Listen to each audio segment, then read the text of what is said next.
Hello प्यारे बच्चों, कैसे हो आप सब लोग। सबसे पहले आप सभी को मेरा नमस्कार। मैं राजकुमार आप सब लोगों का अपेक्स क्लासेस एजुटेक के इस लर्निंग प्लेटफॉर्म पे बहुत बहुत स्वागत करता हूं। प्यारे बच्चों, हम जुड़ने जा रहे हैं आपके ऑल इंडिया सैनिक स्कूल एंट्रेंस एग्जाम के पेपर सॉल्यूशन सेशन में। आज हम करेंगे 9th क्लास का जो आपके 2020 में पेपर हुआ था ऑल इंडिया सैनिक स्कूल एंट्रेंस एग्जाम का, उसका हम पार्ट 2 डिस्कस करेंगे। पार्ट 1 में ऑलरेडी डिस्कस कर चुका हूँ, पार्ट 2 डिस्कस करेंगे आज हम। पार्ट 2 में क्या करेंगे, हम 26 से 50 क्वेश्चंस को हम टारगेट करेंगे। क्वेश्चन नंबर 26 से 50 तक हम 25-25 क्वेश्चंस का डिस्कस करते हैं डेली। चलिए स्टार्ट करते बिना किसी डिले के। तो आज आपका पहला क्वेश्चन आपके सामने, क्वेश्चन नंबर 26। अब 26 क्या बोल रहा है प्यारे बच्चों, ध्यान से समझना।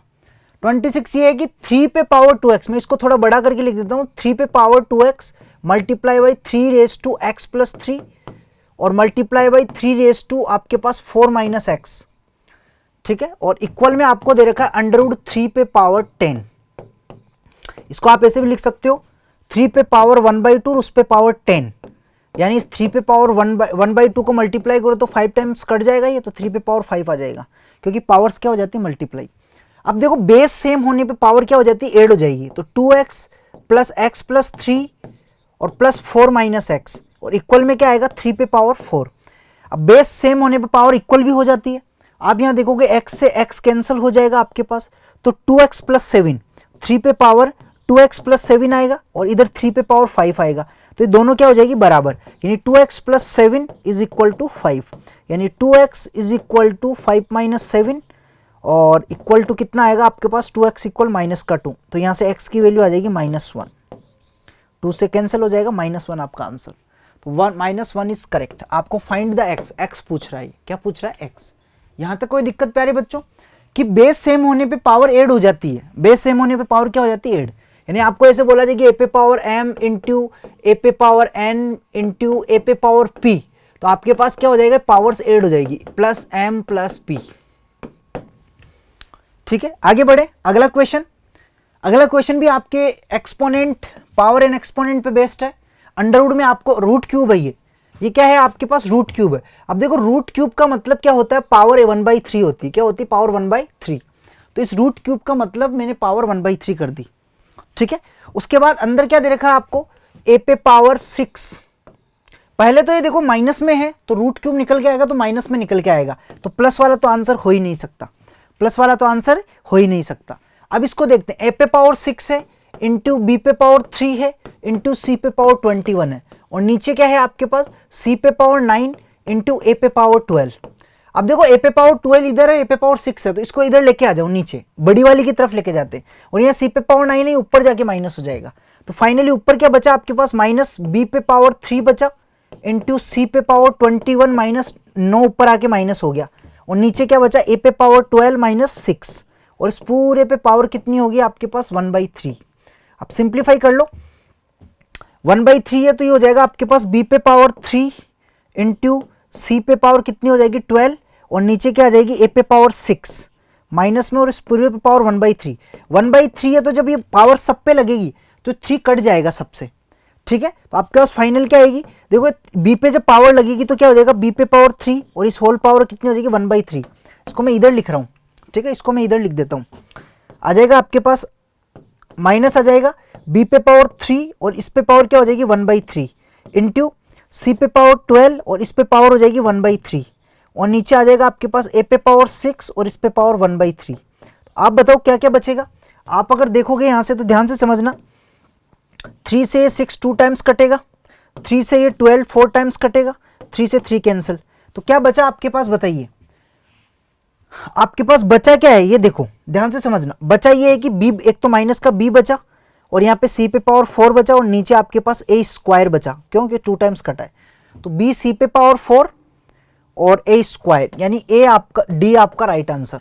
यहां तक कोई दिक्कत, आगे चले। चलिए अगला क्वेश्चन, नेक्स्ट क्वेश्चन आपके सामने है कि if n is a perfect cube then every prime factor of n occur, कितने टाइम्स आता है, परफेक्ट क्यूब में 3 टाइम्स आता है, कितने, 3 टाइम्स।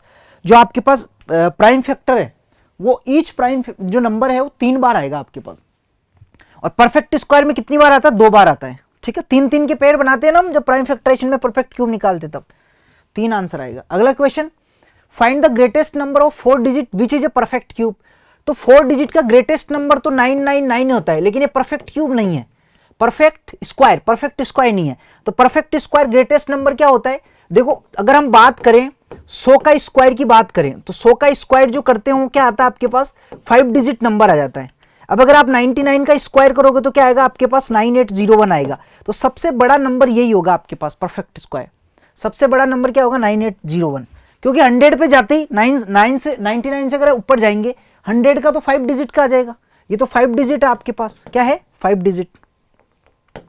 4 डिजिट तो यही हुआ ना, तो ये सबसे बड़ा नंबर है 4 डिजिट, लेकिन परफेक्ट स्क्वायर नहीं है, परफेक्ट स्क्वायर नहीं है।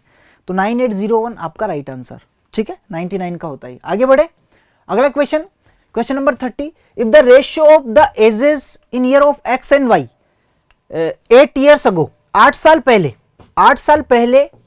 8 ईयर अगो, ध्यान समझना, 8 ईयर अगो एक्स और वाई की जो एज है उनका रेशियो कितना? 7:6 है, 7:6, ठीक है। Then which of the following can the sum of the ages 8 year from now, यहां से 8 साल बाद 8 ईयर फ्रॉम नाउ, ठीक है, आपको इनका एजेस का सम पूछ रहा है। तो आप ये बताओ 8 साल बाद इनकी एज क्या हो जाएगी अगर इसको लेवे तो? ध्यान से समझना, 8 साल बाद 8 इंक्रीज हो जाएगा, ठीक है। अगर मैं इसको 6x लेता हूं, ध्यान समझना, इसको मैं ले लेता हूं 7x, इसको ले लेता हूं मैं 6x, तो यहां आ जाएगा 7x प्लस 8 और यहां आ जाएगा 6x प्लस 8, यहां तक कोई दिक्कत? ठीक है। अब फिर 8 साल बाद की बात करूं मैं तो 8 साल और ऐड हो जाएगा, 8 साल और ऐड हो जाएगा, तो और ऐड होगा तो कितना होगा? 7x प्लस 16 और 6x प्लस 16, और इनका सम कितना हो जाएगा? 13x प्लस 32 हो जाएगा, 13x प्लस 32, यानी इनका सम ये होना चाहिए। आपको बताना कौन सा पॉसिबल आंसर हो सकता है। तो आप ये देखो प्यारे बच्चों, अगर मैं 32 को हटा दूं तो वैल्यू 13 का मल्टीपल आनी चाहिए। तो इस सम में से अगर मैं 32 माइनस करता हूं, सम में से 32 माइनस करता हूं तो कितना आएगा? 50 आएगा। सम में से 32 माइनस करके देखता हूं मैं, 5 और 6, सम में से 32 माइनस करता हूं कितना आ रहा है? 3 और 4, इसमें से भी 32 माइनस करता हूं तो क्या आ रहा है? 2 और 6। इनमें 13 का मल्टीपल कौन सा है? 13 का मल्टीपल मुझे एक ही दिख रहा है, क्योंकि 13 का मल्टीपल प्लस 32 वैल्यू होनी चाहिए, जो भी सम होना चाहिए। 13 का मल्टीपल और प्लस 32, तो वो एक ही दे रहा है। ये 32 प्लस था तो माइनस कर लिया मैंने, अब जो वैल्यू बची वो 13 का मल्टीपल होना चाहिए। तो 13 5 65, 13 5 65, ये 13 का मल्टीपल नहीं है, 50 ये भी नहीं है, ये भी नहीं है, तो बी आपका राइट आंसर आएगा, बी आपका राइट आंसर, ठीक है। आप यहां से भी देखते हो 7 प्लस 6 कितना आएगा आपके पास? 7 प्लस 6 कितना आएगा? 13 आएगा। लेकिन 8 साल बाद प्लस 16 कितना होगा? 8 8 16 16 32 ऐड हो जाएगा। तो 32 माइनस करने पे 13 का मल्टीपल होना चाहिए। 32 माइनस करने पे क्या होना चाहिए? 13। ये 32 कैसे हुआ? 8 और 8 16 और 8 8 16 16 32 ऐड हो रहा है यहां पे आने के बाद। तो यहां पे जो सम है वो आपको दे रखा है, ठीक है। आगे चलें, अगला question, question number 31। Question number 31 है प्यारे बच्चों, the age of the boy is 1/5 of the age of his mother, यानी एज ऑफ द बॉय, एक बॉय है आपके पास और ये इसकी मदर है।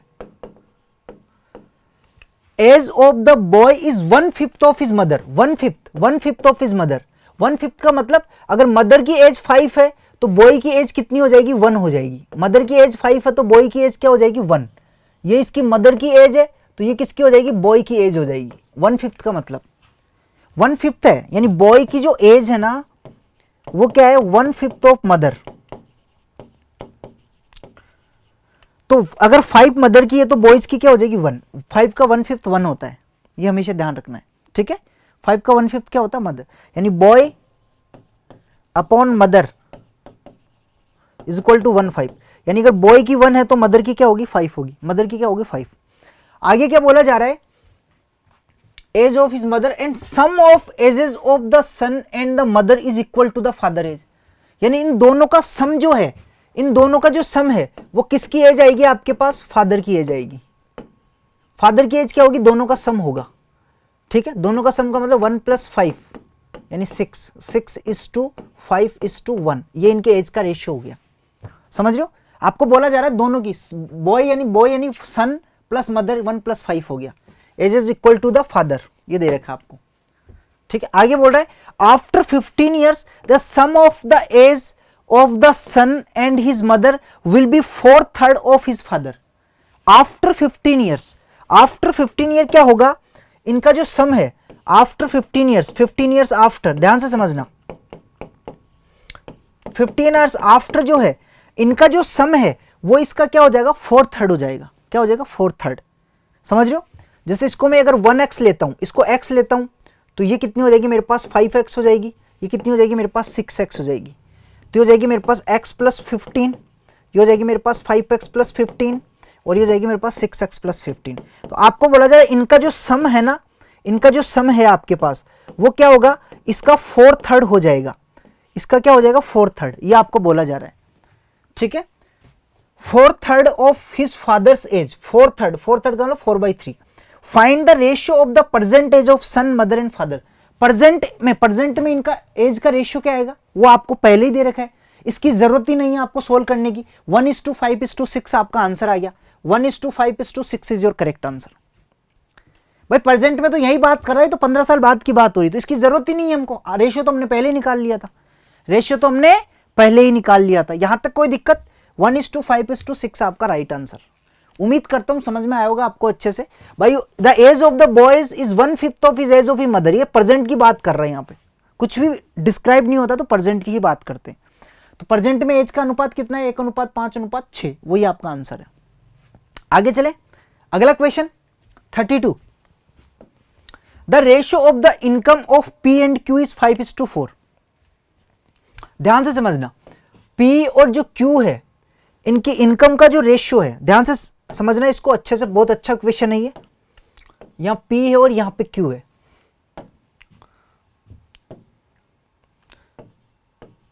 इनकम का रेशियो देखते हैं पहले। इनकम का रेशियो क्या दे रखा है, 5:4। The ratio of the expenditure, expenditure का रेशियो क्या दे रखा है आपको, एक्सपेंडिचर का रेशियो दे रखा है 5:3, 5:3 दे रखा है। ठीक है, 5:2 क्या दे रखा है, 3 दे रखा है। यहां तक कोई दिक्कत, एक्सपेंडिचर का रेशियो ये है। The saving of P is more than that of Q by 16 and 2/, इसको करेक्शन कर लेना है, 16 and 2/3% है, 16 and 2/3%। ठीक है, जो सेविंग है पी की सेविंग क्यू से 16 से 2/3% ज्यादा है। अब देखो प्यारे बच्चों, पी की जो सेविंग है वो क्यू से इतना ज्यादा है, पी की जो सेविंग है वो क्यू से कितना ज्यादा है, 16 से 2/3% ज्यादा है। अगर मैं इसको ध्यान से समझो, मैं इसको 5x ले लेता हूं तो ये कितना हो जाएगा मेरे पास, 4x हो जाएगा। अब इसको मैं 4y ले लेता हूं तो ये मेरे पास कितना होगा, 3y हो जाएगा। तो अगर मैं सेविंग की बात करता हूं, सेविंग की, तो सेविंग क्या होता है बताइए, इनकम में से एक्सपेंडिचर को माइनस कर दो, तो 5x - 4y, और यहां कितना आ जाएगा आपके पास, 4x - 3y। अब आपको बोला जी पी की इनकम है ना, ये इससे कितना ज्यादा है, 16 से 2/3% ज्यादा है, 16 से 2/3% ज्यादा आपको ये बोला जा रहा है। यानी हमें कह सकते हैं कि 16 से 2/3% का मतलब होता है 1/6। भाई 16 से 2/3% का मतलब होता है 50/3%, और इसको फ्रैक्शन में बदलेंगे तो कितना आएगा, 50/3 डिवाइडेड बाई 100, तो आपके पास कितना हो जाएगा, 2 से कट जाएगा तो 1/6 आ जाएगा। 1/6 का मतलब ये क्यू की है, ये क्यू की है, तो ये इतनी ज्यादा है, एक ज्यादा है पी की। तो पी और क्यू की अगर बात करें तो अगर ये 6 है तो ये कितनी होगी बताइए, 6 + 1 7, 7 होगी, कितनी होगी, 6 + 1 7 होगी। अगर क्यू की सेविंग 6 है तो पी की सेविंग क्या होगी, 6 + 1 7 होगी। यहां तक कोई दिक्कत, क्लियर है, क्लियर और नॉट। तो आप मुझे बताओ इनका रेशियो ये आ रहा है, यानी 5x - 4y upon 4x - 3y is equal to 7/6। यहां से क्रॉस मल्टीप्लाई करो, क्रॉस मल्टीप्लाई करोगे तो हो जाएगा 6, 5x - 4y is equal to 7, 4x - 3y, 4x - 3y, तो हो जाएगा आपके पास 30x - 24y, 28x - 21y। अब देखो 28x को उधर ले जाओ तो फाइनली आपके पास क्या आ जाएगा, ये 30x - 28x is equal to, और इसको इधर लेके आ जाओ 24y - 21y, तो ये हो जाएगा आपके पास 2x = 3y। यानी यहां से x अपॉन y निकालोगे आप तो कितना आएगा, 3/2, 3/2 आ जाएगा x अपॉन y। अब आपको पूछ क्या रहा है वो, आपको पूछ क्या रहा है वो देखो, आपको पूछ रहा है प्यारे बच्चों, ध्यान से समझना कि what percent of his income, P की वो बात कर रही है कि P spend, what percent of his income does P spend, यानी पी ने कितना खर्च किया, पी का खर्चा इनकम से निकालना है, तो इसका इससे परसेंटेज निकालना है, इसका इससे क्या निकालना है, परसेंटेज। तो परसेंटेज कैसा आएगा बताइए, परसेंटेज आएगा आपके 4y का 5x से कितना प्रतिशत है, ये निकालना है, ये प्रतिशत आ गया आपके पास। तो बड़ा ही सिंपल आप निकाल सकते हो ये, ठीक है भाई। इसकी एक्सपेंडिचर ईयर और इसकी इनकम ईयर है, इसका परसेंटेज कैलकुलेट करना है आपको। तो कैसे करोगे, ये आएगा आपके पास 4y इसने खर्च किए, कितने पे किए, 5x पे किए, और मल्टीप्लाई बाई 100%। अब आपको क्या करना है प्यारे बच्चों, यहाँ पे y अपॉन एक्स की वैल्यू चाहिए। अभी अभी हमने निकाली x अपॉन वाई इक्वल कितना निकाला था, 3/2 निकाला था ना, 3/2। देखो यहाँ पे 3/2 निकाला था, ठीक है। आप बोलोगे सर 7/6 कैसे है, अरे 1/6, 16 एंड 2/3% का मतलब 1/6 आता है, ये देखो यहाँ पे। अब p की वैल्यू q से इतना ज्यादा है, मतलब अगर ये q है तो ज्यादा कितना होगा, 1 ज्यादा होगा। 6 का इतना प्रतिशत ये होता है, अगर q 6 ले रहे हो तो इसका इतना परसेंट इंक्रीमेंट करोगे तो 7 होगा, तो इसकी 7 आ जाएगी आपके पास, ठीक है। आगे चलते हैं, सोल्व कर लो। तो 4/5 as it is into Y upon X कितना आएगा, यहां से वाई अपॉन एक्स निकाल लो, 2/3 आ जाएगा, कितना आएगा 2/3। तो यहाँ लिख दो 2/3 और मल्टीप्लाई बाई 100, तो ये जाएगा आपके पास 5 से कट जाएगा, ये कितनी बार 20 टाइम्स, तो हो जाएगा आपके पास कितना 160 डिवाइडेड बाई 3%। अब इसको सोल्व करो, 3 5 जा 15, 3 3 जा 9, 1/3%, 53 एंड 1/3% आपका आंसर। यहां तक कोई दिक्कत, क्लियर है। 53 एंड 1/3% आपका राइट आंसर आया, उम्मीद करता हूं समझ में आया होगा आपको, ठीक है। चलिए तो आंसर क्या आएगा, 53 एंड 1/3, तो बी आपका करेक्ट आंसर होगा, बी आपका करेक्ट आंसर, ठीक है। यह आप ध्यान रखना है थोड़ा कैलकुलेशंस। आगे बढ़े, अगला क्वेश्चन आपके सामने 33।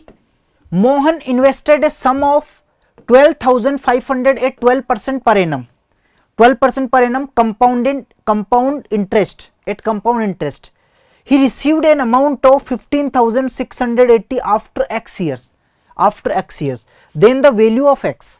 अब आपको पता है अमाउंट का फॉर्मूला क्या होता है, अमाउंट का फॉर्मूला होता है p bracket 1 plus r upon 100 और इस पे पावर n, t, n ले लो या t ले लो, एक ही बात है। इसको टी भी बोल देते हैं हम कभी कभी, क्या बोल देते हैं, टीबी। अब आपको बोला क्या जरा एक की, अब देखो यहाँ पे मैं a अपॉन इस p को इधर लेके आ रहा हूं, तो a upon p is equal to क्या हो जाएगा 1 प्लस r अपॉन 100 और इस पे पावर n। वैल्यू रखो, a की वैल्यू कितनी है आपके पास, ये अमाउंट है टोटल 15,680 और प्रिंसिपल अमाउंट कितना है 12,500 और इक्वल में 1 प्लस r, तो ये 1 प्लस 12 अपॉन कितना आ जाएगा आपके पास 100 और ये हो जाएगा आपके पास कितना x ईयर। अब देखो 1 0 से 1 0 कैंसिल, 2 से कैंसिल करो, ये हो जाएगा 2 7 जा 14, 2 784 और ये हो जाएगा 625, ठीक है। तो आपके पास फाइनल क्या आएगा 784 अपॉन 625, इसको काट दो, 4 3 जा 12 और ये 25, तो 25 1 जा 25 और 3 कितना हो जाएगा आपके पास 28/25 और इस पे पावर क्या आ जाएगी आपके पास x। अब देखो ये जो है ना आपके पास, दिस इज नथिंग बट, ये आपके पास क्या है, इसको अगर मैं लिखूं तो ये आपके पास कुछ भी नहीं है, 28/25 का स्क्वायर है, ये 25 का स्क्वायर है, ये 28 का स्क्वायर है, यानी 625 जो होता है वो 25 का स्क्वायर है, 784 जो होता है वो 28 का स्क्वायर है। तो मैंने दोनों को सेम पावर में करूँ तो x की वैल्यू क्या मिल जाएगी आपको 2, x की वैल्यू क्या मिल गई यहाँ पे 2, यानी 2 साल का अमाउंट होगा टोटल, कितने का होगा 2 साल का अमाउंट। यहां तक कोई दिक्कत, यहां तक कोई दिक्कत प्यारे बच्चों, क्लियर है। आगे बढ़े, चलिए भाई ये आपके स्क्वायर है, स्क्वायर है 28/25, इसको मैंने यहां पे लिखा है, इसको मैंने यहां पे लिखा है। चलिए आगे बढ़ते हैं, अगला question 34। Find the compound interest on 1,25,000 for 9 month at 8% per annum compounded quarterly. Time आपको कितना दे रखा, टाइम दे रखा 9 मंथ का निकालना है और रेट ऑफ इंटरेस्ट आपको क्या दे रखी 8%। अब क्वार्टरली की बात कर रहा है, किसकी, क्वार्टरली की बात कर रहा है, तो टाइम जो है आपके पास नंबर ऑफ साइकिल्स है n, वो क्या हो जाता है आपके पास टाइम में कितने का डिवाइड कर देते, 3 का डिवाइड कर देते, तो 9/3 कितना हो जाएगा आपके पास 3 साइकिल्स, तो n की वैल्यू तो 3 हो जाएगी। और रेट ऑफ इंटरेस्ट क्या आ जाती है आपकी, रेट ऑफ इंटरेस्ट निकल के आ जाती है 8 में 4 का डिवाइड कर देते हैं तो कितना आएगा 2% आपका आंसर। यहां तक कोई दिक्कत? क्वार्टरली में टाइम में 3 का डिवाइड करेंगे और रेट ऑफ इंटरेस्ट में क्या करेंगे हम 4 का डिवाइड कर देते हैं क्वार्टरली में। यहां तक कोई दिक्कत? ठीक है, 3 का डिवाइड क्यों कर रहे हैं, क्योंकि 3 मंथ का एक क्वार्टर होता है, 3 मंथ का एक क्वार्टर होता है, 1 quarter is equal to 3 month. कितना होता है 3 मंथ होता है, इसलिए 3 का डिवाइड करेंगे। 9 मंथ में कितने क्वार्टर होंगे, 3 होंगे। तो निकालो कंपाउंड इंटरेस्ट। अब कंपाउंड इंटरेस्ट निकालने के लिए आपको क्या करना पड़ेगा, पहले अमाउंट निकालना पड़ेगा। तो कंपाउंड इंटरेस्ट जो होता है वो क्या होता है आपके पास, पी ब्रैकेट ये होता है आपके पास 1 प्लस आर अपॉन 100 का स्क्वायर और -1 होता है। याद है या नहीं है, रख दो वैल्यूज। ये हो गया 1,25,000 और ये हो जाएगा 1 प्लस आर कितना है आपके पास 2%, 2/100। इस पे पावर n 2 आएगा 3 आएगा, यहाँ पे 3 आएगा, यहाँ पे ध्यान रखना, और ये -1। फाइनली कितना हो जाएगा ये, अगर बात करें तो ये हो जाएगा आपके पास 1,25,000 और इसको काटूंगा तो कितना आएगा 1 और ये 50, तो 51 50 ये 3 आ जाएगी पावर यहाँ पे 50 है 51/50 की क्यूब -1। ठीक है, फाइनली ये हो जाएगा आपके पास 1,25,000 इंटू, अब देखो क्या होगा, ये ऊपर तो हो जाएगा 51 का क्यूब -50 क्यूब और नीचे आ जाएगा 50 क्यूब। क्यों, क्योंकि 51 क्यूब अपॉन 50 है, इधर एलसीएम होगा तो ये आ जाएगा आपके पास फाइनली। तो इसको सोल्व करो आप, और ये 50 क्यूब तो पूरा कैंसिल हो जाएगा, ये तो पूरा कैंसिल हो जाएगा। ये 50 क्यूब है ना, ये इसकी वैल्यू निकालोगे तो 5 का क्यूब 125 और 3 0 आ जाएगी आपके पास, ये पूरा तो इससे कैंसिल हो जाएगा। फाइनल आपका आंसर आएगा 51 क्यूब। तो जो सी आई है वो क्या आएगा 51 क्यूब -50 क्यूब, 51 क्यूब -50 क्यूब। 51 का क्यूब निकालोगे तो आपके पास आएगा अप्रोक्सीमेटली, मैं निकालना बता देता हूँ आपको 51 का क्यूब कैसे निकालते हैं। देखो किसी का भी क्यूब निकालना ना a + b का होल क्यूब, तो आपको ये याद रखना है, यहाँ पे a क्यूब करो, यहाँ पे b क्यूब करो, यहाँ पे 3a² b करो, यहाँ पे 3ab स्क्वायर करो। ठीक है, अब आपके पास क्या है, यहाँ पे 50 + 1 का क्यूब करो, तो यहाँ पे 51 क्यूब है आपके पास, तो यहाँ पे 1 का क्यूब आ जाएगा, यहाँ पे 5 का क्यूब आ जाएगा, यहाँ पे 3 5 स्क्वायर और 1 आ जाएगा, और यहाँ पे 3 5 और 1 का स्क्वायर आ जाएगा, और इसको थोड़ा इधर लिख दो 1 का क्यूब। तो ये हो जाएगा 125, ये हो जाएगा 25 × 75, 5 × 15 आ जाएगा, और 1 का क्यूब 1 आ जाएगा। अब क्या करते हैं, इसको एज इट इज उतार देते हैं 1 को तो, और इसका यूनिट डिजिट 5, अगर यहाँ पे 10th डिजिट है तो उसको इधर ऐड कर देते हैं, unit digit 5 as it is, ये इधर ऐड हो जाएगी आपके पास प्लस, तो 5 + 1 कितना हो जाएगा 6, और 10th डिजिट को इधर ऐड कर देंगे तो ये हो जाएगा प्लस का 7। ठीक है भाई, ये 1 यूनिट डिजिट है ना, इधर ऐड हो जाती है, 5 + 1 6 आ जाएगा, और ये 7 इधर चला जाएगा, तो ये कितना हो जाएगा 132 आ जाएगा आपके आंसर। ऐड करोगे तो कितना आएगा 132, तो 132,651, 132,651, इसका क्यूब कितना आ गया 132,651, और इसका क्यूब तो अपने पता ही है 125,000। माइनस करो कितना आएगा 651 आएगा, एक तो 651 कहाँ दिख रहा है मुझे, एक में दिख रहा है, यही आपका आंसर आएगा, तो 7651 आपका आंसर। तो आंसर क्या आ गया 7651। अब देखो इसको एक तरीके से और कर सकते हैं, एक तरीके से कैसे कर सकते हैं प्यारे बच्चों, ध्यान से समझना कि आपको पता है इफेक्टिव रेट ऑफ इंटरेस्ट आपकी कितनी आएगी 8/4 का मतलब 2% आ गई, और 2% का मतलब कितना होता है 1/50 होता है। क्या होता है 1/50, परसेंटेज को फ्रैक्शन में बदलोगे तो 100 का डिवाइड करना पड़ता है, और इसमें 100 का डिवाइड करोगे ना आप परसेंटेज को फ्रैक्शन में, तो ये हो जाएगा 1/50। ठीक है, 1/50 आपकी रेट ऑफ इंटरेस्ट है, इसका मतलब क्या है, अगर ये आपका प्रिंसिपल अमाउंट है, प्रिंसिपल अमाउंट, और ये आपका सीआई है, तो अमाउंट कितना हो जाएगा आपके पास, अमाउंट कितना होगा 50 + 1 51, ये प्रिंसिपल अमाउंट, ये सीआई है। तो अगर मैं प्रिंसिपल और अमाउंट का रेशियो निकालूं, यहां 3 की बात हो रही है, नंबर ऑफ साइकिल कितने हैं 3 है, तो ये हो जाएगा 50 का क्यूब और ये हो जाएगा 51 का क्यूब। अगर 2 साल की बात होती है तो 2 का स्क्वायर कर देते, 3 साल की बात होती है तो 3 लगा दिया, 4 की बात होती है तो पावर 4 आ जाती। अब देखो आपको बात करना CI निकालना है, तो ये हो जाएगा आपके पास 152,000 और ये हो जाएगा आपके पास 132,651। आपको इसकी वैल्यू कितनी दे रखी है, 125,000 दे रखी है, मतलब मल्टीप्लाई बाई 1, और आपको CI निकालना है इनका डिफरेंस। इनका डिफरेंस कितना आ रहा है, डिफरेंस निकालेंगे तो 7651 आ रहा है, तो इसकी वैल्यू क्या आएगी, मल्टीप्लाई बाई 1 का मतलब 7651, क्योंकि मल्टीप्लाई 1 हो रहा है। ये आपका आ गया CI। ये फटाफट करने का तरीका है, फटाफट करने का तरीका। ध्यान रखना, ये मल्टीप्लाइंग फैक्टर निकाल लो आप रेट ऑफ इंटरेस्ट। जैसे 10% है आपके पास, रेट ऑफ इंटरेस्ट क्या है 10%, तो इसका मतलब फ्रैक्शन क्या होता है 1/10 होता है। अब ये प्रिंसिपल हो गया, अगर मैं प्रिंसिपल अमाउंट का रेशियो, प्रिंसिपल कितना 10, तो अमाउंट क्या होगा 10 + 1 11 होगा, क्या होगा 11। अब 2 साल की बात हो रही तो स्क्वायर कर दो, रेशियो ले लो इनका, ठीक है। 3 साल की बात हो रही है तो क्यूब कर दो और रेशियो ले लो इनका। 4 साल की बात हो रही है तो पावर 4 कर दो, रेशियो ले लो, और यहां से डायरेक्टली आप निकाल सकते हो। अब CI जो होता है वो क्या होता है, principal minus amount minus principal. Amount minus क्या होता है, प्रिंसिपल ही तो होता है। अमाउंट में से प्रिंसिपल माइनस करोगे तो CI मिल जाएगा आपको, तो इस अमाउंट में से प्रिंसिपल माइनस किया तो CI मिल गया 7651। ठीक है, आगे बढ़े, अगला क्वेश्चन, क्वेश्चन नंबर 35।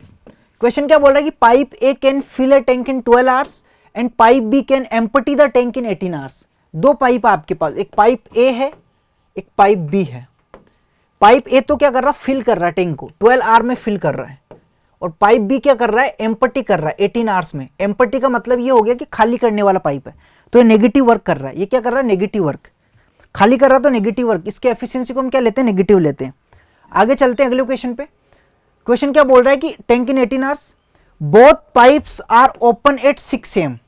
दोनों पाइपों को 6 बजे, सुबह के 6 बजे खोला जाता है, और क्या बोला जा रहा है, in after some time pipe B is closed. Pipe B को क्या किया जाता है, क्लोज किया जाता है। लेकिन tank is full at 8 PM। Tank कितनी बजे फुल होता है, 8 PM को, शाम को, रात को 8 बजे फुल होता है।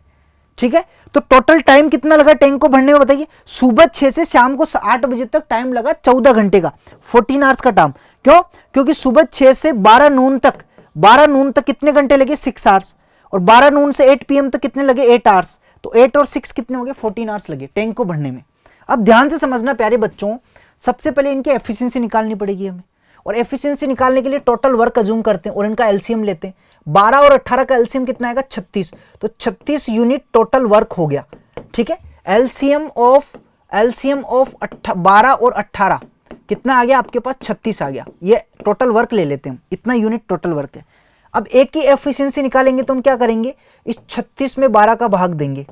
एफिशिएंसी का मतलब 1 डे वर्क, एक दिन में कितना काम करता है, तो इतना यूनिट काम 12 घंटे में कर रहा है। 1 डे की बात नहीं हो रही है, 1 घंटे की बात हो रही है। तो इतना यूनिट काम है 12 घंटे में कर रहा, तो 1 घंटे में कितना काम करेगा, वही एफिशिएंसी होती है 1 घंटे में। 36/12 करोगे तो 3, तो 3 यूनिट काम होगा। कितना यूनिट काम होगा, 3 यूनिट। अगर मैं इसकी बात करता हूं कि 1 घंटे में कितना खाली करेगा, तो 36/18 यानी कितना आएगा, 2। तो ये 2 यूनिट खाली करेगा 1 घंटे में। कितना, 2 यूनिट खाली करेगा। अब देखो क्या बोला जा रहा है, दोनों साथ ओपन किए जाते हैं और 6 बजे आफ्टर सम टाइम पाइप भी क्लोज कर दिया जाता है। यानी समझने की कोशिश करना, मैं इसको एक लाइन से समझाता हूं आपको। ठीक है, दोनों साथ खोले जाते हैं, दोनों साथ खोले जाते हैं, समझने की कोशिश करना। ठीक है, और आफ्टर सम टाइम, यानी मान लेते हैं x आवर्स बाद, x आवर्स बाद क्या होता है, यहां तक तो a प्लस बी दोनों काम कर रहे हैं, दोनों पाइप चालू है, लेकिन इसके बाद सिर्फ a ही चालू है, b बंद कर दिया जाता है, b closed, b closed, b closed. कितने घंटे में, 14 माइनस x आवर तक, 14 माइनस x, क्योंकि टोटल कितना है, टोटल की अगर बात करें, टोटल कितना है बताइए, टोटल आपके पास 14 आवर्स है। टोटल आपके पास क्या है, 14 आवर्स। समझ रहे मेरी बात को, टोटल 14 आवर्स आपके पास, उसमें से x आवर तक दोनों साथ रहते हैं और फिर x आवर के बाद b क्लोज्ड हो जाता है। तो आप ये बताओ दोनों ने मिलकर कितना काम किया, x घंटे तक, x घंटे तक दोनों ने मिलकर कितना काम किया बताइए, x इंटू एक घंटे में कितना करते हैं दोनों मिलकर, 3 - 2। 1 घंटे में दोनों मिलकर 3 - 2 करते हैं। ये 3 भर रहा है, ये 2 कम कर रहा है, तो 1 यूनिट काम होगा। ठीक है, वो x घंटे तक दोनों ने भरा, फिर प्लस, फिर 14 - x घंटे तक सिर्फ अकेला काम करा ए अकेला काम कर रहा है। ए कितने, 1 घंटे में कितना कर रहा है, 3 यूनिट काम कर रहा है, तो मल्टीप्लाई बाई 3, और इक्वल में टोटल वर्क कितना है, 36। टैंक भर गया भाई, टैंक भर गया है। ठीक है, डुबकी नहीं लगाना है। 3 - 2 1 x हो गया ये, प्लस इसको मल्टीप्लाई करो, 14 3 जा 42 माइनस 3 इंटू एक्स 3x और इक्वल कितना आ गया 36 आ गया। अब देखो यहां से समझना, ये माइनस के 3x प्लस के x कितने हो जाएंगे, माइनस का 2x, ठीक है, और प्लस के 42 इज इक्वल टू 36। तो इसको इधर लेके आ जाओ और इसको इधर लेके चले जाओ, तो आपके पास क्या होगा, मैं इसको यहां पे कर रहा हूं, स्पेस नहीं है ना, तो ये आपके पास हो जाएगा 2x is equal to 42 minus 36। तो 2x की वैल्यू क्या आ गई मेरे पास 6 आ गई, तो x की वैल्यू कितनी आ गई 3, कितनी आ गई मेरे पास 3। तो 3 आवर्स बाद b को बंद किया गया है, 3 आवर्स बाद b को बंद किया गया है। तो ये बताओ जब 6 बजे यहां पे 6 बजे इन्होंने ओपन किया था, तो 3 घंटे बाद b को बंद किया, 3 घंटे बाद भाई 3 आवर्स बाद b को बंद किया, तो 9 बजे b को बंद करना पड़ेगा। 3 घंटे का मतलब सुबह के 6 बजे के 3 घंटे बाद 9 बजेंगे, कितने बजेंगे 9 बजेंगे, तो 9 बजे बाद b को बंद करना पड़ेगा। 9 बजे बाद क्या करना पड़ेगा, b को बंद करना पड़ेगा। तो बच्चों अगले क्वेश्चन पे चलते हैं। अगला क्वेश्चन आपके सामने क्वेश्चन नंबर 36 क्या बोल रहा है, a car cover 300 kilometre at a constant speed, if it speed was 10 kilometre more it would have taken 1 hour less to travel the same distance, find the speed of the car. Speed of the car देखते हैं कैसे solve करेंगे। अभी इसकी speed s है, अभी इसकी speed क्या है s, अब आप स्पीड को बढ़ा देते हो, स्पीड को 10 किलोमीटर पर आवर बढ़ा देते हो, 10 किलोमीटर पर आवर, यहां भी 1 किलोमीटर पर आवर में ही है स्पीड, ठीक है। अब आपने स्पीड को बढ़ा दिया, 10 किलोमीटर पर आवर बढ़ा दिया, ठीक है, तो अब स्पीड क्या हो जाएगी s plus 10 kilometre per hour हो जाएगी। यहां पे टाइम t1 ले रही है, यहां पे टाइम t2 ले रही है, और दोनों केस में डिस्टेंस कितनी है 300 किलोमीटर है। आपको बोला जा रहा है कि अगर ये स्पीड बढ़ जाती है तो ये जो टाइम है t2 ये t1 से कितना कम है, 1 आवर लेस है, यानी t1 minus t2, t1 minus t2 कितना दे रखा है आपको, 1 घंटा दे रखा है, कितना दे रखा है 1 घंटा। अब आप मुझे बताइए टाइम का फॉर्मूला क्या होता है, टाइम इज इक्वल टू क्या होता है, distance upon time, distance upon speed, क्या होती है डिस्टेंस अपॉन स्पीड होती है। तो जब t1 निकालेंगे तो डिस्टेंस आपकी वही 300 किलोमीटर की बात हो रही है, और स्पीड कितनी है s, माइनस t2 निकालेंगे तो अभी भी डिस्टेंस वही ट्रेवल कर रहा है 300, ठीक है, जो कार है अभी भी 300 डिस्टेंस ट्रेवल कर रही है, लेकिन स्पीड क्या होगी, अब बढ़ा दिया आपने, s प्लस 10 कर दिया, तो टाइम आपको 1 घंटा कम लगेगा। ऑब्वियसली जब स्पीड बढ़ाओगे तो टाइम कम हो जाता है, ठीक है। अब देखो कैसे करेंगे, 300 कॉमन आ जाएगा बाहर, तो ब्रैकेट में क्या बचेगा, 1/s बचेगा माइनस 1/s प्लस 10 बचेगा, और यहाँ पे क्या आ जाएगा आपके पास 1। ऐसे क्वेश्चन आए तो ऐसे ही सोल्व करना है। तो ये आपके पास 300 बाहर आ जाएगा, ब्रैकेट में देखो ध्यान से समझना, ठीक है, ब्रैकेट में क्या हो जाएगा आपके पास 1, एलसीएम ले लो, s bracket s plus 10 LCM आ जाएगा इनका प्रोडक्ट, यहाँ पे क्या आ जाएगा s प्लस 10 और माइनस s आ जाएगा, और बराबर में क्या है आपके पास 1। अब देखो s से s कट जाएगा, ये 3000 आ जाएगा, और यहाँ पे क्या आ जाएगा आपके पास s ब्रैकेट s प्लस 10। अब आपको क्या करना है प्यारे बच्चों, ध्यान से समझना, आपको क्या करना है, इसके s से फैक्टर करने की, एक अगर s है तो दूसरा उससे 10 ज्यादा होना चाहिए, तो 50 इंटू 60, 50 इंटू 60 दो फैक्टर हो गया आपके पास s ब्रैकेट s प्लस 10। तो यहां से साफ साफ आपको दिख रहा है, ध्यान से समझना, s इंटू ब्रैकेट में s प्लस 10, आपको साफ साफ दिख रहा है कि s अगर आपके पास क्या हो, अगर ये 50 हो तो s प्लस 10 क्या होगा आपके पास 60 होगा, तो s इक्वल टू 50 आ गया, और ये 50 से 10 ज्यादा है तो s प्लस 10 की वैल्यू 60। तो स्पीड आपको क्या दे रखा, 50 kilometre per hour, 50 kilometre per hour. अब देखो अगर इस क्वेश्चन को बिना सोल्व के कैसे हिट करते, बिना सोल्व के कैसे हिट करते, सपोज करो आपके पास ऑप्शन दे रखा है, ए दे रखा है 60 किलोमीटर पर आवर, ध्यान से समझना, बी दे रखा है आपको 50 किलोमीटर पर आवर, सी दे रखा है आपको 40 किलोमीटर पर आवर, और डी दे रखा है आपको 75 किलोमीटर पर आवर। यही ऑप्शंस दिए हुए हैं आपको, ठीक है, देख सकते हैं, ये 4 ऑप्शंस है, ऑप्शन से हम क्वेश्चन को सोल्व करेंगे। अब आपको क्या बोला जा रहा है, स्पीड पहले s थी, अब स्पीड को मैंने बढ़ा दिया, s प्लस 10 कर दिया, तो टाइम कितना हो गया 1 घंटा, यहाँ पे t1 है और यहाँ पे t2 है। ध्यान से समझना, मैं पहले ए ऑप्शन को ले रहा हूं, तो स्पीड आपकी कितनी 60, तो यहाँ टाइम क्या लगेगा 30/60, यानी कितना लगेगा 5 घंटे लगेगा। टाइम क्या होता है डिस्टेंस अपॉन स्पीड, तो हमने स्पीड 60 लिया है, तो कितना आ गया 5 घंटे, क्लियर है। अब यहाँ पे देखेंगे तो यहाँ पे स्पीड क्या हो जाएगी, डिस्टेंस हुई 300 होगी, लेकिन स्पीड 10 ज्यादा होगी, 60 प्लस 10 70, तो कितनी होगी 300/70, तो मतलब 0, तो कितना होगा 7×3 = 21 और 9/7 9/7 आवर्स, लेकिन ये इससे 1 घंटा कम नहीं है, तो ये ऑप्शन तो होगा ही नहीं आपका। बी को लेते, बी 50 लेते हैं तो 300/50 कितना हो जाएगा आपके पास, इक्वल टू 0 से 0 कैंसिल, 5 6 आर। और अगर इधर लेते हैं तो 50 + 10 कितना हो जाएगा, 60 आ जाएगा। 50 + 10 क्या होगा, 60। 50 + 10 60, यानी 300/60। तो आपके पास कितना आएगा, 5 आवर्स। तो देखो 6 आवर 5 आवर से 1 आवर कम है, कितना है, 1 आवर लेस है। ये देखोगे तो 1 आवर की कमी हो रही है यहाँ पे। अगर सी ऐसे सी ऑप्शन चेक करोगे तो कितना आएगा, 300/40। तो कितना आएगा आपके पास ये 7, ठीक है, 7.5 आवर्स।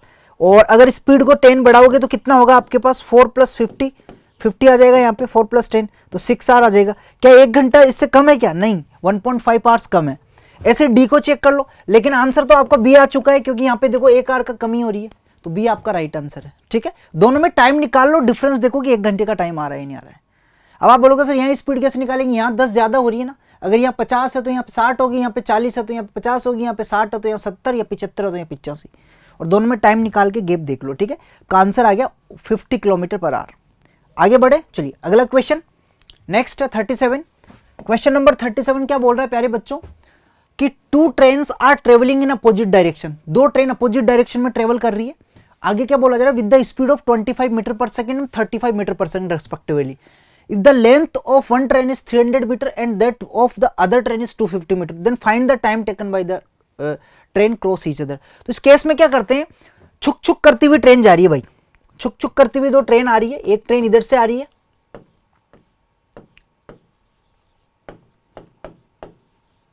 ठीक है, और एक ट्रेन इधर से आ रही है।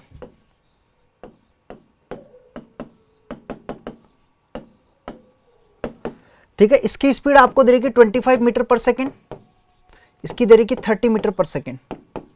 इसकी जो लंबाई है L वो 300 मीटर है, और इसकी लंबाई है 250 मीटर। तो आपको दोनों को क्रॉस करने में जो टाइम लगेगा ना, तो आपका क्या होगा, टाइम बराबर क्या होता है, डिस्टेंस अपॉन स्पीड। तो डिस्टेंस का सम हो जाएगा 550, और स्पीड कितनी है 50, तो आपके पास 10 सेकंड आंसर आएगा। 550/55 10 सेकंड का आंसर आएगा। कैसे आएगा वो देख लो। जब दोनों ट्रेनें एक दूसरे की तरफ आती है तो जो स्पीड होती है रेस्पेक्टिव स्पीड, ठीक है, रेस्पेक्टिव स्पीड समझना, ठीक है, रेस्पेक्टिव स्पीड वो क्या हो जाती है आपके पास, एस, वो हो जाएगी आपके पास, दोनों ऐड हो जाएंगे, दोनों की स्पीड क्या हो जाएगी 855 मीटर/s। और अगर सेम डायरेक्शन में जाती है, अपोजिट डायरेक्शन में तो प्लस होती है, सेम डायरेक्शन में जाती है तो क्या हो जाती है, माइनस हो जाती है। रेस्पेक्टिव स्पीड क्या हो जाएगा, माइनस। और टोटल लेंथ, जो टोटल डिस्टेंस है, दोनों एक दूसरे को कवर करेगी, तो टोटल डिस्टेंस कितनी ट्रेवल करेगी बताइए, इनकी लंबाई की योगफल के बराबर 300 + 250। एक दूसरे को क्रॉस करेगी तो क्या होगा, सपोज करो एक ट्रेन यहाँ पे है, ठीक है, और दूसरी ट्रेन ऐसे क्रॉस करके इधर जा रही है, और एक ट्रेन ऐसे जा रही है, तो क्रॉस करेगी तो टोटल जो डिस्टेंस होगी ना, ये इसकी L1 है, ये L2 है, तो क्रॉस कब होगी, जब यहाँ पे इसका एंड और इसका एंड मिलेगा। तो टोटल लेंथ कितनी ट्रेवल की, इनकी लेंथ के, टोटल लेंथ के बराबर ट्रेवल की। यहां से लेकर यहां तक क्या होगा, L1 + L2 ही तो आएगा आपके पास। तो कितना होगा ये 550 मीटर। तो आप बताइए टाइम इक्वल क्या होता है, डिस्टेंस अपॉन स्पीड, यही तो होता है। तो डिस्टेंस कितनी है 550 और स्पीड कितनी है 55, तो कितना आएगा 10 सेकंड, जिसको मैंने आसानी से निकाल दिया था पहले ही। यहां तक कोई दिक्कत, आगे चले। चलिए अगला question, question number 38। The sum of the digits of a 2 digit number is 9। 2 digit number है, उनके डिजिट का सम कितना 9 है। तो 2 डिजिट नंबर हम ले लेते हैं, सपोज करो ये x है और ये y है, ठीक है, या x y ऐसे ले लो आप, ये x है ये y है, इनके डिजिट्स का सम कितना दे रखा है आपको, 9 दे रखा है। आगे क्या बोला जा रहा है, if 27 is subtracted from the number the digits get reverse. अगर इसमें से मैं 27 माइनस करूं, सबसे पहले देखो ये नंबर जो है आपका, ये जो नंबर है यहाँ पे 9 दे रखा है, ये नंबर क्या होगा बताइए, नंबर को कैसे लिखेंगे, टेंस वाले को 10 से मल्टीप्लाई कर देते, यूनिट को ऐसे कैसे लिख देते। तो ये नंबर अगर इसमें से मैं 27 माइनस करूंगा तो डिजिट्स क्या हो जाएगी, रिवर्स हो जाएगी, यानी y इधर आ जाएगा, x इधर आ जाएगा। तो नंबर क्या बन जाएगा आपके पास, ये 10 को y 10 से, टेंस प्लेस वाली को 10 से मल्टीप्लाई करो, यूनिट डिजिट को एज इट इज लिखते हैं, यही करते हैं ना भाई। कोई नंबर है आपके पास 52, तो इसको कैसे लिखेंगे, यूनिट को एज इट इज लिख ले, और 10 वाली को 5 से 10 पे मल्टीप्लाई कर दे, तो 50 + 2 52 ही तो होता नंबर। तो नंबर को ऐसे लिखते हैं। और 100 प्लेस वाली को 100 से मल्टीप्लाई करते, 1000 प्लेस वाली को 1000 से मल्टीप्लाई करते। तो ये नंबर हो गया आपके पास। अगर 20, यानी दोनों का डिफरेंस जो है वो 27 है, ठीक है, दोनों का डिफरेंस है वो क्या है 27, यानी 10x प्लस वाई में से 27 माइनस किया तो क्या आया आपके पास 10y प्लस एक्स आया। अब देखो इनको एक तरफ बनाओ, इसको दोनों को उधर लेके जा रहा हूं, इसको इधर लेके आ रहा हूं, तो 10y उधर जाएगा तो आपके पास जाएगा 10x minus x plus y minus 10y और इक्वल हो गया 27, यानी फाइनली हो जाएगा आपके पास 9x minus 9y equal to 27, finally हो जाएगा 9x माइनस वाई इक्वल 27, यानी यहां से आपको क्या मिल जाएगा x minus y equal to 3, यानी x माइनस वाई इक्वल क्या आ गया आपके पास 3 आ गया। तो सोल्व कर लो, जब भी एक बार प्लस में और एक बार माइनस में आता है ना तो x की वैल्यू कैसे निकालते हैं, इन दोनों को ऐड करके 2 का डिवाइड कर देते हैं, ठीक है, कितना आएगा 12/2 इक्वल टू 4, ठीक है, 12/2 6 आ जाएगा। और y की वैल्यू कैसे निकालते हैं, दोनों को सब्ट्रैक्ट करके 2 का डिवाइड कर देते हैं, तो 6/2 कितना आएगा आपके पास 3, ठीक है, ये हमेशा ध्यान रखना आपको, जब भी एक बार प्लस एक बार माइनस तो नंबर क्या आ जाएगा 63 आपका नंबर आ जाएगा, आंसर 63 इज करेक्ट आंसर। अब देखो ये तो कंप्लीट सॉल्यूशन हुआ, आप बिना सोल्व के भी आंसर पे टिक कर सकते थे, कैसे, आपको पता है कि इसमें से अगर -27 करूंगा तो डिजिट्स रिवर्स होनी चाहिए, डिजिट्स रिवर्स होनी चाहिए, देखो क्या डिजिट्स रिवर्स हो रही, क्या 27 माइनस करूंगा तो कितना होगा मेरे पास 64 आएगा, रिवर्स हो रही क्या डिजिट्स, नहीं हो रही, 18 की जगह क्या होना चाहिए 81 की जगह 18 होना चाहिए था, नहीं हो रही है, ठीक है, इसमें से माइनस करूंगा तो कितना आएगा आपके पास बताइए 45 आएगा, ठीक है, जो कि रिवर्स नहीं हो रही है, रिवर्स की जगह 27 होना चाहिए, तो ये भी नहीं होगा, ये भी नहीं होगा, इसमें से माइनस करो तो 9 आ रहा है, रिवर्स ही नहीं हो रहा है, इसमें से माइनस करो तो कितना आ रहा है 39 आ रहा है, रिवर्स हो रहा है, देखो 63 क्या बन रहा है 39 -27 करने से, तो देखो 3 रिवर्स हो रहा है, 3 इधर आ रहा है 6 इधर आ रहा है, रिवर्स हो रहा है ना, इसका मतलब ये आपका आंसर हो गया। ऐसे सोल्व कर सकते हो बिना सोल्व किए, डायरेक्ट ऑप्शन से जा सकते हो आप। आगे चले और देखो डिजिट्स का सम 9 होना चाहिए, पहले डिजिट्स का सम 9 देखो, 8 + 1 9, 7 + 2 9, 6 + 3 9, 6 + 3 9, अगर कोई 9 नहीं है डिजिट का सम तो वो आंसर ही नहीं हो सकता आपका, उसको वैसे हटा दो। आगे बढ़े, अगला question, question number 39, there are some 4 wheelers and 6 wheeler in a garage, एक गैराज है आपके पास, ध्यान से समझना, इसमें आपके पास एक तो 4 व्हीलर है, ठीक है, एक आपके पास 6 व्हीलर है, the total number of wheels, total wheels है 120 है, कितने 120 व्हील्स है, the number of 4 wheelers is 3/2 times the number of 6 wheeler, यानी 4 व्हीलर है, 4 व्हीलर, ठीक है, 4 व्हीलर है, वो क्या है आपके पास 3/2 टाइम्स है 6 व्हीलर का, तो यहां पे क्या आ जाएगा आपके पास 4 wheeler upon 6 wheeler is equal क्या आएगा 3/2, यानी अगर 6 व्हीलर 2 है तो इसका 3/2 4 व्हीलर क्या होगा 3, इसका मतलब क्या 3/2 का मतलब, 3/2 का मतलब ये होता है अगर ये 6 व्हीलर है तो ये क्या होंगे आपके पास 4 व्हीलर होंगे, ठीक है, 4 व्हीलर होंगे, हमेशा ध्यान रखना है। तो ये रेशियो आ गया, आप इसको एक्स की फॉर्म में भी कर सकते हो नहीं तो डायरेक्ट भी कर सकते हो। डायरेक्ट कैसे, अब मैं टोटल 3 व्हील, आप ये मान के चलो 3 आपके पास 4 व्हीलर है तो टोटल व्हील कितने होंगे, टोटल व्हील कितने होंगे बताइए, टोटल व्हील कितने होंगे अगर रेशियो में ले तो इसको, ठीक है, टोटल व्हील होंगे 4 × 3, और अगर 2 6 व्हीलर है तो टोटल व्हील कितने होंगे 2 × 6, और सम करो कितना आएगा आपके पास, ये 120, इसकी वैल्यू कितनी दे रखी है 120 दे रखी है, तो 12 + 12 इसकी वैल्यू कितनी दे रखी है 120, यहाँ पे 24 की वैल्यू कितनी दे रखी है 120, यानी रेशियो में 24 का भाग, ये रेशियो में है ना, रेशियो की 24 भाग की वैल्यू 120 है, तो एक भाग की वैल्यू कितनी होगी 5 आ जाएगी, एक भाग की वैल्यू अगर 5 आ गई तो आपको क्या पूछ रहा है प्यारे बच्चों, find the number of 6 wheeler, 6 wheeler कितने नंबर है 2, तो 2 भाग की वैल्यू कितनी आएगी बताइए 10 आएगी, कितनी आएगी 2 × 5 = 10, तो 2 भाग की वैल्यू 10 आ गई आपके पास, 2 पार्ट की वैल्यू कितनी आ गई 10, आया नहीं आया समझ में, अरे एक की वैल्यू 5 आ गई तो 2 की वैल्यू कितनी होगी 10 होगी, आप इसको x मान के कर लो, भाई आपके पास 4 व्हीलर है और एक 6 व्हीलर है, ये 3x हो गया और ये 2x हो गया, यहां तक कोई दिक्कत, ठीक है। अब इसके टोटल व्हील कितने होंगे आप बताओ, इसके टोटल व्हील कितने होंगे 3x × एक व्हील में 4 टायर है तो 3x में कितने होंगे इतने होंगे, इसमें कितने होंगे 2x × 6 और प्लस करोगे तो कितना होगा 24x आ जाएगा, इक्वल टू 120 दे रखा है आपको, तो x की वैल्यू वही 5 आएगी, तो 2x की वैल्यू कितनी होगी 2 × 5 = 10, 6 व्हीलर कितने होंगे 10 होंगे, ये 6 व्हीलर के नंबर की संख्या है भाई, कितने व्हीकल है आपके पास, तो 10 आपका आंसर आ गया, समझ में आया नहीं आया। अरे 4 व्हीलर है और एक 6 व्हीलर है, एक गैराज में दो है आपके पास वाहन, एक में 4 टायर है, एक में 6 टायर है। अब इनकी संख्या में क्या रिलेशन दे रखा है कि जो 4 व्हीलर है ना वो 6 व्हीलर का 3/2 टाइम्स है, 3/2 टाइम्स। समझ रहे हो मेरी बात को, कितना है 3/2 टाइम्स। अगर आप इसको x लेते हो तो इसकी वैल्यू क्या हो जाएगी 3/2x हो जाएगी। लेकिन मैंने क्या किया, इसको रेशियो में लिख के डायरेक्ट बना दिया। भाई अगर ये 2 है ना, 2 6 व्हीलर है, नीचे वाले को हम एक जिसका है मल्टीप्लाई वो मान लेते हैं। ये नीचे वाली वैल्यू इसकी होती है, ऊपर वाली वैल्यू इसकी होती है, ये हमेशा ध्यान रखना। नीचे वाली वैल्यू किसकी होगी, इसकी होगी, और ऊपर वाली वैल्यू ये होती है। ये वाली इसकी वैल्यू होती है और ये वाली इसकी वैल्यू होती है, ये हमेशा ध्यान रखना आपको, ठीक है। तो 2 6 व्हीलर तो 4 व्हीलर 3 आ गया। इसको x में लिखना चाहो तो x की फॉर्म में लिख सकते हो, कोई फर्क नहीं पड़ता। और आप अगर पार्ट में रखना चाहते हो, रेशियो में रखना चाहते हो तो रेशियो में रख लो, आंसर वहीं से आ जाएगा आपका।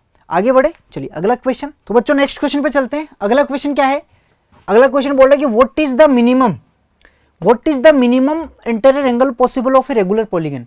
अब देखो पॉलीगन्स जो होते हैं आपके पास, रेगुलर पॉलीगन का मतलब जिसकी सभी साइड बराबर हो। तो पॉलीगन्स में जो होते हैं ट्राइंगल से स्टार्ट, ट्राइंगल इनको ही पॉलीगन बोलते हैं। क्वाड्रिलेटरल ये भी पॉलीगन होता है, पंचभुज, पेंटागन, हेक्सागन, ठीक है, हेक्सागन। और हेक्सागन के बाद क्या आता है आपके पास, पेंटागन, हेक्सागन के बाद हेप्टागन, ऑक्टागन, ऐसे चलता जाता है। तो रेगुलर ट्राइंगल, रेगुलर में तीनों साइड्स इक्वल हो, तो उसमें ईच एंगल जो होता है, ईच एंगल वो 60 डिग्री होता है। अगर इसकी बात करूं तो टोटल सम कितना होता है 360 डिवाइडेड बाई 4 90 डिग्री होता है, जो स्क्वायर में होता है, रेक्टेंगल में होता है। रेगुलर पॉलीगन का मतलब जिसकी सारी साइड्स बराबर हो। अब सारी साइड्स बराबर हो तो सारे एंगल भी बराबर होंगे। अब इसमें टोटल सम कितना होता है 180 होता है। 180 को 3 में डिवाइड कर दो, 180 को क्या करो 3 में डिवाइड करो तो कितना होता है 60 डिग्री होता है, ठीक है। और इसमें टोटल सम कितना होता है, इसमें सम होता है आपके पास 540, इसको 5 में डिवाइड करो तो कितना आएगा 108 आएगा। इसमें टोटल सम कितना होता है आपके पास 720, और 720 में आप 6 का डिवाइड करो तो 120 आएगा। ऐसे एंगल बढ़ता जाएगा, एंगल क्या होगा बढ़ता जाएगा। तो मिनिमम कितना आता है 60 डिग्री, मिनिमम कितना आता है 60 डिग्री आपका आंसर आएगा। पॉलीगन में सभी आते हैं आपके, ठीक है। हेप्टागन, पेंटागन आगे चलते जाएंगे तो एंगल बढ़ता हुआ जाएगा उनमें। आगे चले अगला question, what is the number of diagonal in A hexagon. अब देखो नंबर ऑफ डायगोनल का फॉर्मूला होता है, नंबर ऑफ डायगोनल का एक फॉर्मूला होता है n bracket n-3 divided by 2, ये फॉर्मूला होता है, ठीक है। n bracket n-3 divided by 2। अब हेक्सागन में कितने होंगे आपके पास, हेक्सागन में n इक्वल टू 6 होता है, तो 6 ब्रैकेट 6-3 डिवाइडेड बाई 2, तो हो जाएगा आपके पास 2 से कट जाएगा 3, तो 3 इंटू 3 इज इक्वल टू 9। और मैं बता भी देता हूँ आपको बना के, हेक्सागन में कितने 9 डायगोनल्स होते हैं। ये आपके पास हेक्सागन है, ठीक है। इसमें एक ये हो गया 1, एक ही हो गया 2, ठीक है, एक ही हो गया 3, तो 1 2 और 3 3 डायगोनल्स तो ये हो गए। अब इस पे आते हैं, एक ही हो गया आपके पास 4, एक ही हो गया 5, एक ही हो गया 6, तो ये हो गया 4 5 और 6 डायगोनल हो गए। उसके अलावा इस पे आते हैं, ठीक है, ये तो काउंट हो ही गया आपको, एक ये हो गया आपके पास और एक ये हो गया, यहाँ तक कोई दिक्कत, तो ये काउंट हो गया आपके पास 7 और ये 8 हो गया। अब इस पे आते हैं, अब इस पे आने पे ये इससे भी मिल गया है, इससे भी मिल गया और इस पे बचा हुआ है एक, तो ये 9 हो गया आपके पास। तो टोटल कितने डायगोनल्स हो गए 9 डायगोनल्स हो गए। उम्मीद करता हूँ समझ में आएगा आपको अच्छे से, तो 9 डायगोनल्स आपका आंसर आ गया। आगे बढ़े, चलिए अगला क्वेश्चन नेक्स्ट। अगला बोल रहा है आपको 42, in the adjacent figure the bisector of angle A angle B, angle A और एंगल बी के जो बाइसेक्टर है वो मीट ए पॉइंट पी, यानी इन दोनों के जो एंगल बाइसेक्टर है ये, यानी हाफ बाइसेक्टर ये दोनों कहाँ मिल रहे हैं। इसको पहले मैं बोल्ड कर देता हूँ, अच्छे से बोल्ड कर देता हूँ कि डायग्राम आपको अच्छे से दिखे।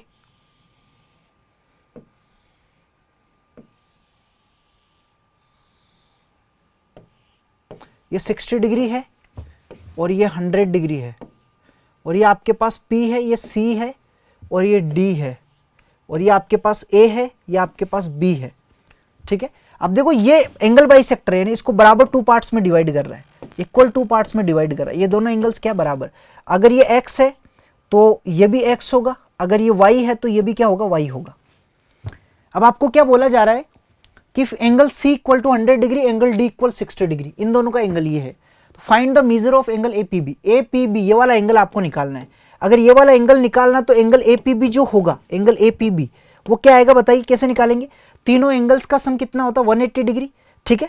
यानी आपको पता है कि angle x plus angle y और plus A P B is equal to 180 degree होता है। तो एंगल ए पी बी क्या होगा आपके पास 180 minus angle x plus angle y, याद है या नहीं है?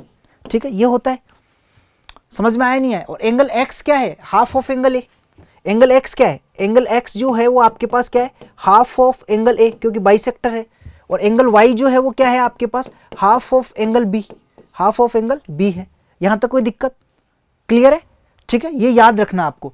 अब देखो इस क्वाड्रिलेटरल जो है आपके पास एबीसीडी की अगर मैं बात करूं तो चारों एंगल्स का सम क्या होगा आपके पास? 360।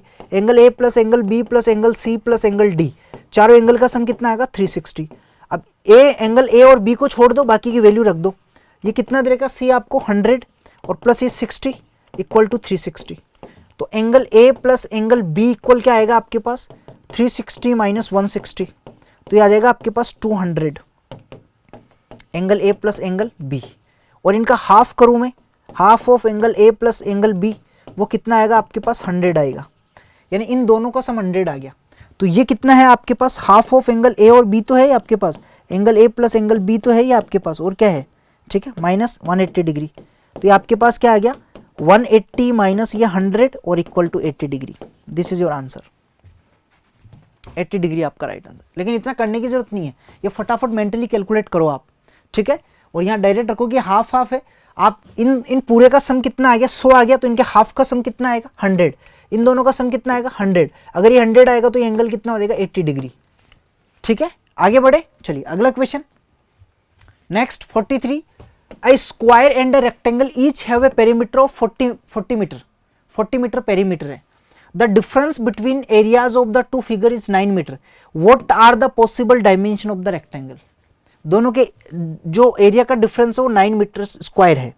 अब पहले तो दो डायग्राम बना लेते हैं, एक स्क्वायर की बात हो रही है और एक रेक्टेंगल की बात हो रही है। एक स्क्वायर और एक रेक्टेंगल, ध्यान समझना, ठीक है। इसका पेरीमीटर आपको कितना देगा? 40 मीटर है, और इसका पेरीमीटर आपको कितना देगा? 40 मीटर है। तो इसका पेरीमीटर तो क्या, अगर साइड एक्स एक्स है तो आपके पास जाएगा 4x इज इक्वल टू 40, तो x की वैल्यू 10 आ जाएगी। तो एरिया क्या आ जाएगा आपके पास? एक्स स्क्वायर यानी 10 स्क्वायर इक्वल टू 100, ये 100 आ गया। और इसकी ये लेंथ होती है, ब्रेथ होती है, तो इसका जो पेरीमीटर होता है twice of l plus b होता है, वो आपको 40 दे रखा है।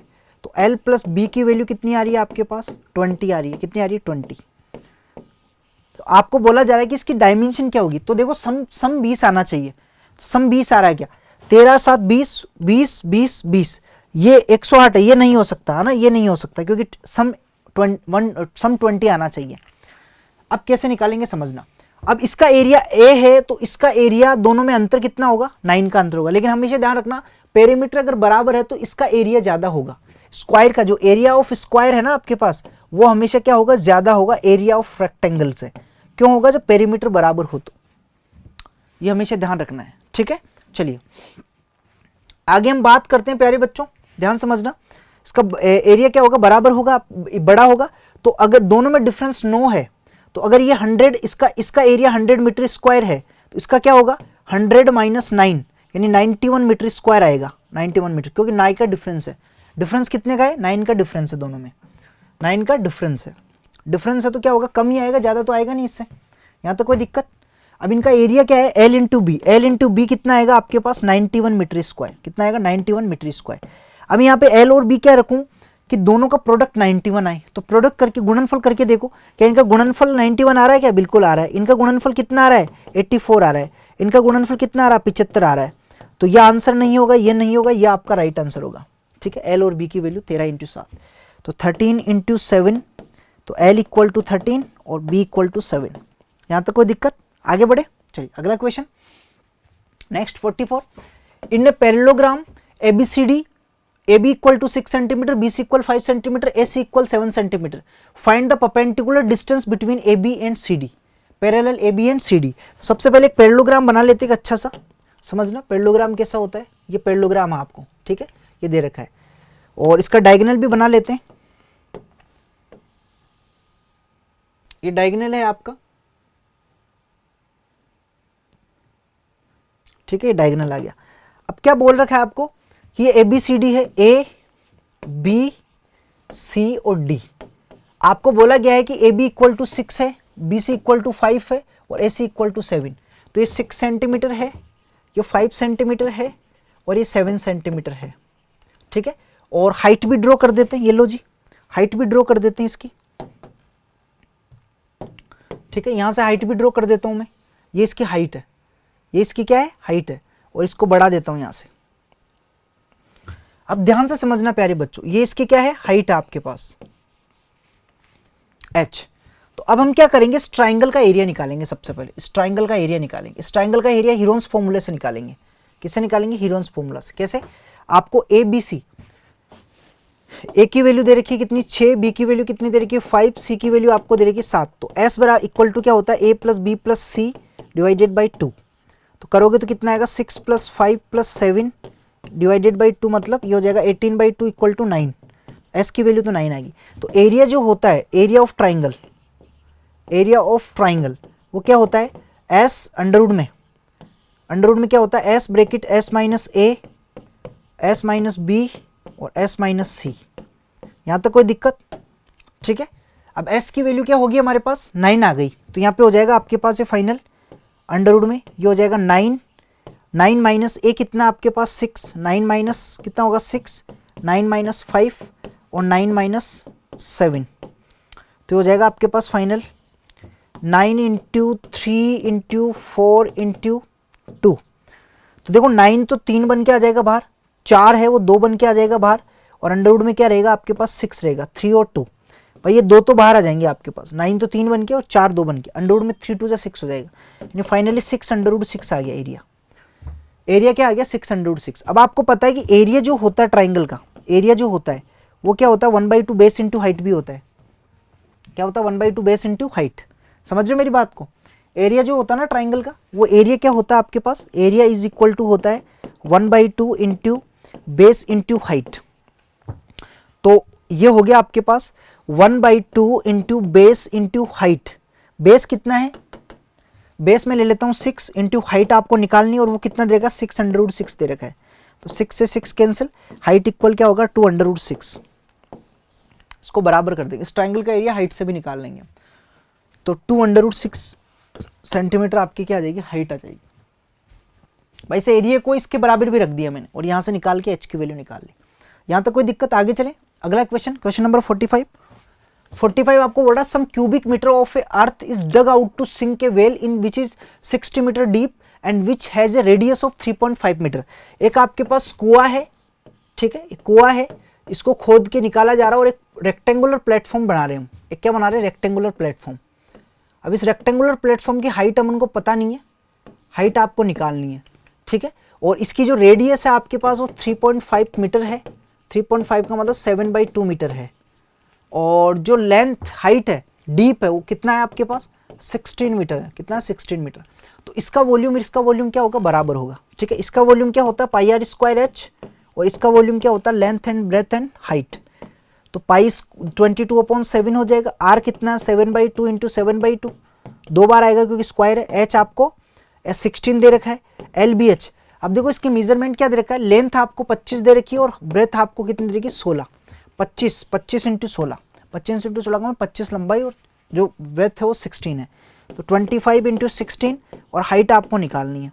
तो 16 से 16 कैंसिल हो जाएगा, 7 से 7 कैंसिल हो जाएगा, ये 11 आ जाएगा आपके पास। तो फाइनली क्या आ गया एच इक्वल आपके पास आएगा 11 7 जा 77, और नीचे कितना आ गया 50 आ गया, 25 इंटू 2 भी तो है नीचे, 25 इंटू 2, 25 डिवाइड में जाएगा, तो ये हो गया 10 नीचे रहने दो, इसका डिवाइड कर दो, ऊपर 5 का डिवाइड करेंगे तो कितना होगा आपके पास ये 5 10 जा 20, 5 का डिवाइड करो 5 1 जा 5, फिर 2 बचा 5 5 जा 25, ठीक है, और 5 4 जा 0.54 जा 20, इसका डिवाइड करोगे तो 1.54 मीटर आपका answer. This is correct answer, A is your right answer. यहां तक कोई दिक्कत, आगे चले अगला क्वेश्चन। अगला क्वेश्चन है 46, what is the difference between the total surface area and curved surface area of a cylinder whose radius equal to 10 centimeter। जो TSA माइनस CSA जो होता है सिलेंडर के लिए, वो हमेशा ध्यान रखना, वो क्या होता है आपके पास 2 पाई आर स्क्वायर होता है। क्या होता है 2 पाई आर स्क्वायर। तो 2 pi as it is, r की वैल्यू कितनी है 10 का स्क्वायर, कितना होगा आपके पास 200 पाई, क्यों? क्योंकि टी एस ए जो होता है वो क्या होता है 2 pi R bracket R 2 pi R H plus pi 2 pi R square होता है। 2 पाई आर स्क्वायर में नीचे वाला पाई आर स्क्वायर और ऊपर वाला पाई आर स्क्वायर दोनों को ऐड कर देते हैं, और सी एस ए जो होता है वो 2 पाई आर एच होता है, तो ये कैंसिल हो जाता है, 2 पाई आर स्क्वायर आता है। तो 200 पाई आपका राइट आंसर, 200 पाई आपका राइट आंसर। आगे चले अगला क्वेश्चन। अगला क्वेश्चन नंबर आपके पास 47। The mean of 6 number is 15 if 2 is taken away from every number the new mean would be.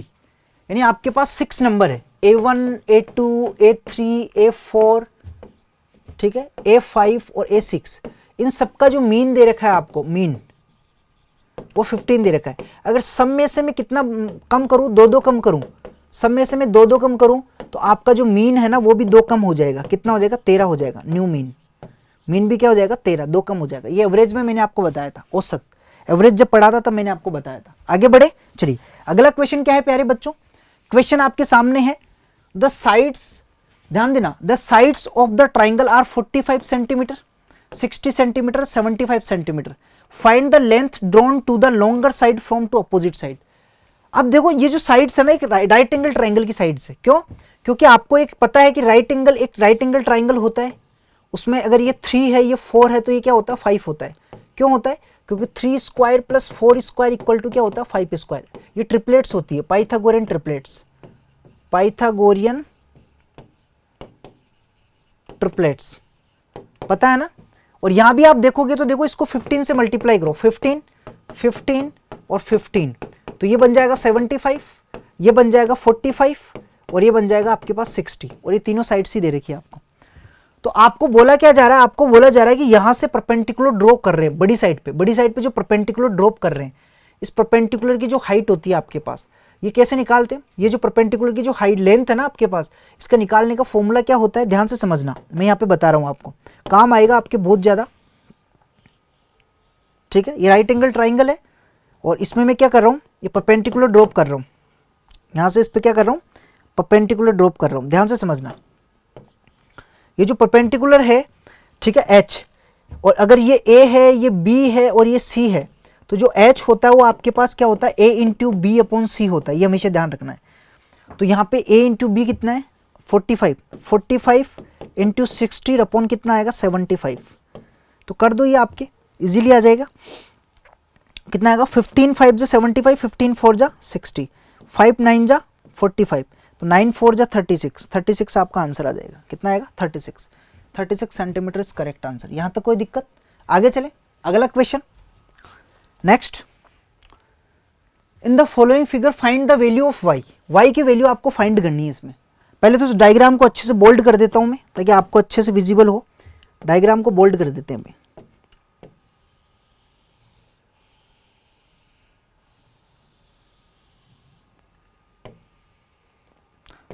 ये आपको 25 डिग्री दे रखा है और यहाँ पे कट लग रहा, मतलब इक्वल है ये, और ये 60 डिग्री दे रखा है आपको, और ये y दे रखा है।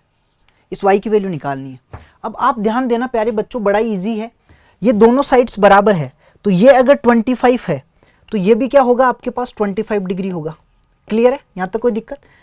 अब ये एक्सटीरियर एंगल है आपके पास, एक्सटीरियर एंगल, ये क्या होता है? को इंटीरियर के सम के इक्वल होता है, तो 25 प्लस 25 आ जाएगा आपके पास, यानी 50 डिग्री।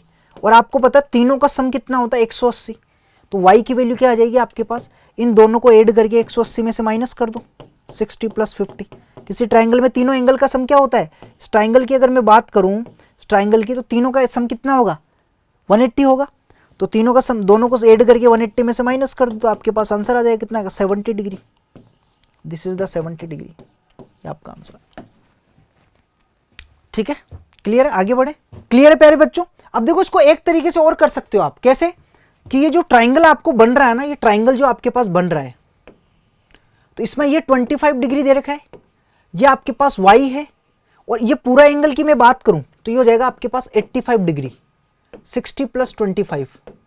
तो आप इसमें भी एंगल सम प्रॉपर्टी लगा सकते हो कि y plus 85 plus 25 is equal to 180 degree. ठीक है, तो कितना हो जाएगा आपके पास? y प्लस 1, ये हो जाएगा आपके पास 110 इक्वल टू 180। तो y इक्वल क्या आएगा? 180 माइनस 110, 70 डिग्री आपका आंसर क्या आएगा, 70 डिग्री। यहां तक कोई दिक्कत?